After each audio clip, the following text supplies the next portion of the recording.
हिंदी भाषा एवं साहित्य यात्रा में आपका स्वागत है। यूजीसी नेट असिस्टेंट प्रोफेसर और अन्य राज्यों में होने वाली परीक्षाओं के दृष्टिकोण में रखते हुए कुछ ऐसे प्रश्न हैं जिन पर बात होनी आवश्यक रही। और दीर्घ कविताएं अक्सर परीक्षाओं में दो तीन वजहों से आपके सामने आती हैं। एक तो दीर्घ कविताओं के नाम, उनके रचनाकार के नाम, उनका समय और साथ में क्रम बहुत कम पूछा गया है इनका, लेकिन ये किस संग्रह में संग्रहित हैं ये बार बार पूछा जा रहा है। अगर आप प्रश्न पेपर दिए होंगे यूजीसी नेट के और असिस्टेंट प्रोफेसर या पुराने सॉल्व पेपरों में देखेंगे तो आपको ये प्रश्न कहीं ना कहीं किसी न किसी रूप में मिलेगा। तो मैंने कुछ कविताओं को आपके सम्मुख रखा है, आप देखिए और अपने ज्ञान में इसको भी जोड़ने का प्रयास करिए। चलिए शुरू करते हैं। दीर्घ कविताएं कौन सी होती हैं? दीर्घ कविताएं वही कविताएं होती हैं, इसमें लिखा है कि 1960 के बाद अपनी एक पृथक पहचान बना ली। पंत का जो परिवर्तन कविता रही, जो पल्लों में संग्रहित थी, ये जो पल्लों में संग्रहित थी शीर्षक कविता हिंदी की पहली दीर्घ कविता। पहली चीज़ तो आप यही नोट कर लीजिए कि हिंदी की पहली जो दीर्घ कविता है वो कौन सी है? परिवर्तन। परिवर्तन सबने पढ़ा है, मैंने स्वयं भी पढ़ा है। क्लास 11 में और बीए की कक्षाओं में भी इसको पढ़ा और पढ़ाया गया है, तो ये महत्वपूर्ण है।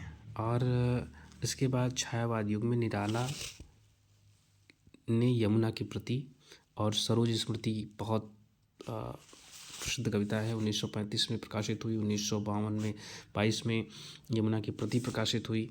और सबसे सुप्रसिद्ध श्री राम जी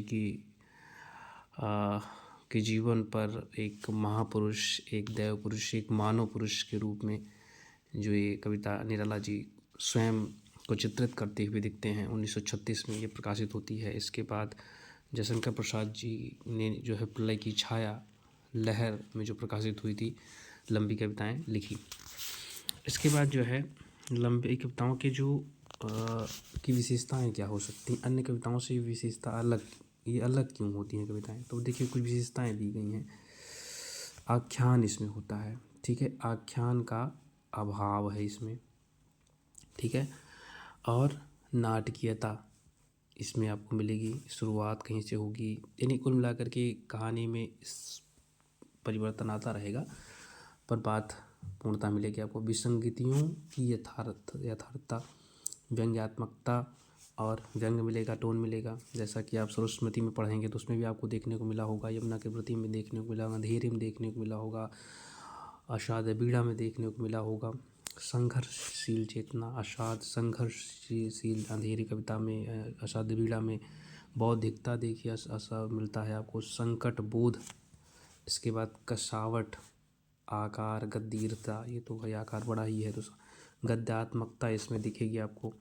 और फैंटेसी, इसके साथ बिंब और सशक्त शब्द योजना। सबसे ज़्यादा सशक्त शब्द योजना जो मुझे देखने में मिली है वो तो है राम की शक्ति पूजा, वास्तव में अद्भुत है।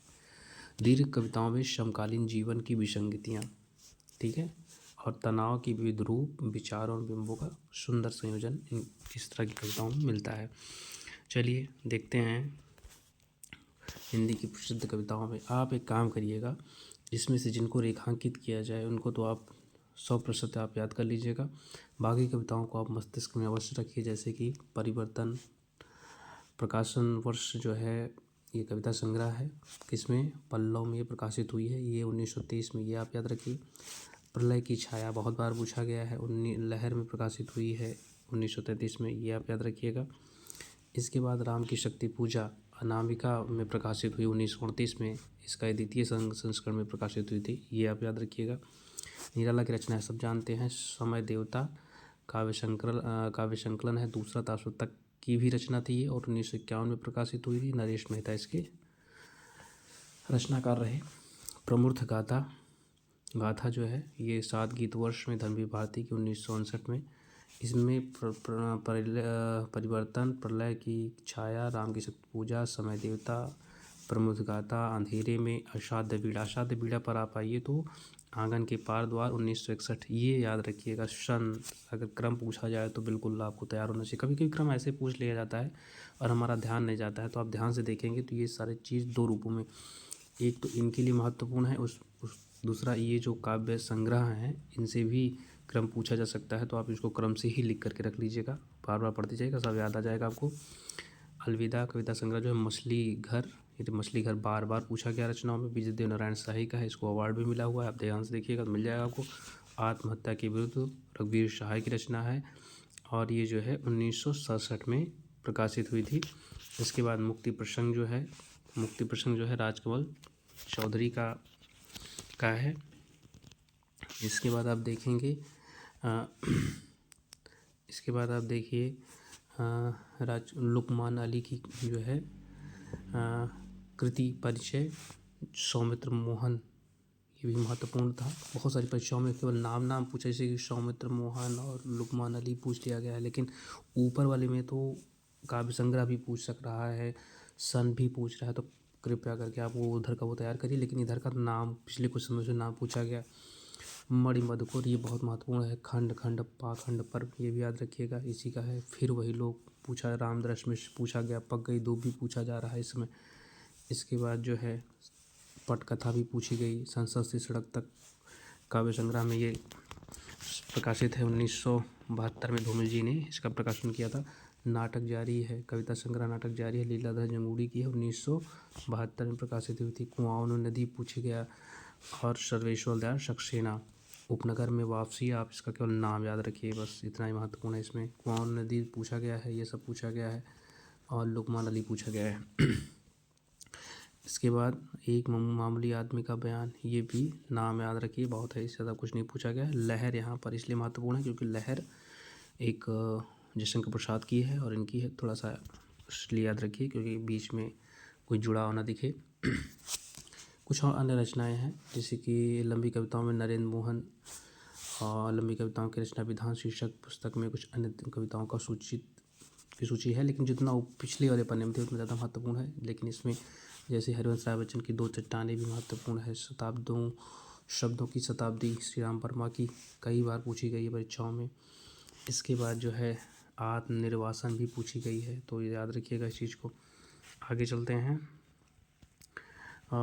जो है इसमें और कुछ भी नहीं पूछा गया है अभी तक, जैसे कि नीलाभ कविता संग्रह जो है ये नहीं पूछा गया है।